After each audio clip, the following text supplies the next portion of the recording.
Hortenzija je cvjetajući grm velikih okruglih cvjetova koji pridonose raznolikosti i bogatstvu ljetnog vrta. Obilje kultivara različitih boja, oblika i veličina cvjetova omogućuje pojedinačni uzgoj ili u skupinama te u posudama. Boja cvjetova hortenzije uvjetovana je sa pH vrijednosti tla. Plavi cvjetovi hortenzije pojavljuju se na kiselom tlu, dok su bijeli i ružičasti cvjetovi karakteristični za alkalno ili neutralno tlo. Drugim riječima, kisela tla sa pH vrijednosti nižom od 5,5 obojati će plave cvjetove, dok tla sa pH vrijednosti višom od 5,5 obojati će ružičaste, a ponekad i crvene cvjetove. Neutralno tlo pH vrijednosti između 6 i 7 stvarati će kombinacije plavih i ružičastih cvjetova. Na bijele cvjetove pH vrijednost tla nema utjecaja, te će bijeli cvjetovi uvijek ostati takvima. Vjerujem da vam je poznato da neke biljke bolje uspijevaju na kiselim tlima, a većina najbolje uspijeva na neutralnom tlu. Primjerice, za uzgoj borovnice pripremili smo tlo na način da smo ga zakiseljavali. To možemo uraditi i kod hortenzija. Sam odnos boje i pH vrijednosti tla ipak je malo kompliciraniji nego što se čini. Cijeloj priči doprinosi dostupnost iona aluminija, kao i sposobnost njegova usvajanja pojedinog kultivara. Uzgojem hortenzija u posudama promjena boje je brža jer je jednostavnija prilagodba pH vrijednosti supstrata u posudi u odnosu na pH vrijednost tla. Promjena boje cvjetova hortenzija jeste moguća, ali rezultati nisu odmah vidljivi. Naime, za postizanje željene nijanse potrebno je nekoliko mjeseci, čak i cijela vegetacijska sezona. Jednostavnije je promijeniti plave cvjetove u ružičaste nego obrnuto. Ako se odlučite na ovakav eksperiment, preporučuje se izvoditi ga samo kod hortenzija starosti minimalno 2 godine. Time im se omogućuje vrijeme oporavka nakon prve sadnje. Ono što je potrebno napomenuti jeste da će promjena reakcije tla negativno utjecati na biljke koje rastu u blizini. pH vrijednost tla može se testirati analizom koja se može uraditi u nekom od instituta. Mi to radimo kod većih plantaža nekog voća ili povrća. Za manji broj biljaka može se uraditi i test pomoću octa i sode bikarbone. O tome imate poseban video na našem kanalu.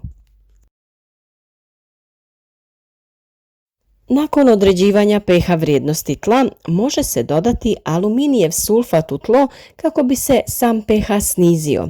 Aluminijev sulfat se prema uputama pomiješa sa vodom te zalije u području oko korijena biljke. Zatim se dodaje gnojivo sa visokim udjelom kalija i niskim udjelom fosfora, čime se održava intenzitet plave boje. Održavanje hortenzije nije nimalo komplicirano. Dovoljno je u proljeće uraditi prorjeđivanje i uklanjanje starih izdanaka.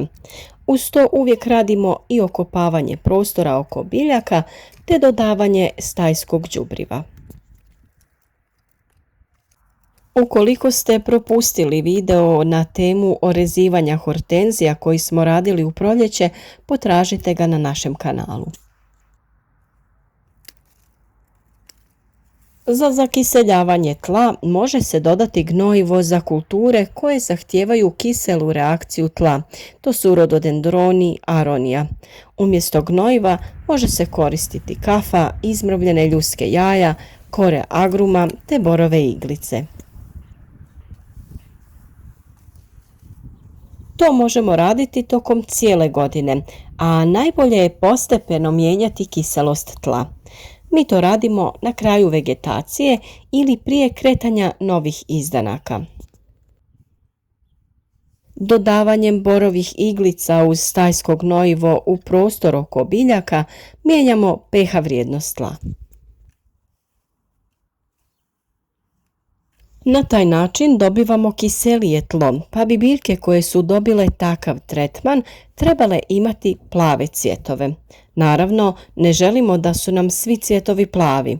Želimo zadržati i druge nijanse cvjetova, pa ne zakiseljujemo svo zemljište.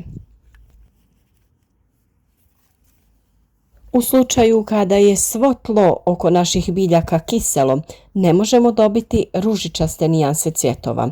Tada u tom slučaju radimo drugi način tretmana tla. Naime, tada želimo promijeniti cvjetove hortenzija u ružičastu boju.